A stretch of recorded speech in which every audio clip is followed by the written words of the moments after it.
सोलापुरात पुतण्यासाठी काका आले धावून, दादांच्या राष्ट्रवादीला धक्का, मनसेचा सतार शिवसेनेत. राज्यात सध्या राष्ट्रवादी काँग्रेसमध्ये काका पुतण्याचे राजकीय वैर पाहायला मिळत आहे. ठाकरे घराण्यातील काका पुतण्यामधील विषय या निवडणुकीत गाजताना पाहायला मिळतोय.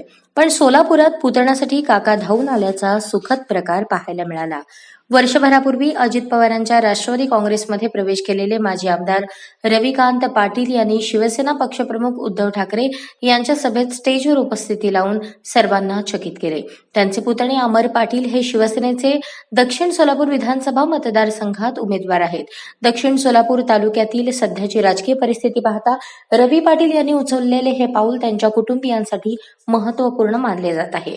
राष्ट्रवादीचा नेता थेट उद्धव ठाकरे यांच्या स्टेजवर येतो. त्यांना थेट ठाकरे यांच्या शेजारी खुर्ची देत रतिकांत पाटील यांनी बंधूला सन्मान दिला. हा निश्चितच अजितदादांच्या राष्ट्रवादीला धक्का मानला जात आहे. याच कार्यक्रमात महाराष्ट्र नवनिर्माण सेनेत अनेक वर्ष काम केलेले युवा नेते सत्तार सय्यद यांनी आपल्या काही कार्यकर्त्यांसमवेत उद्धव ठाकरे यांच्या उपस्थितीत शिवसेनेत प्रवेश केला. राज ठाकरे यांचा मुस्लिम नेता सेनेत आल्याने नक्कीच अमर पाटील यांना फायदा होईल असे बोलले जात आहे. अशाच नवनवीन अपडेटसाठी जनता राज्य न्यूज चॅनलला सबस्क्राईब करा, लाईक करा आणि शेअर करायला विसरू नका.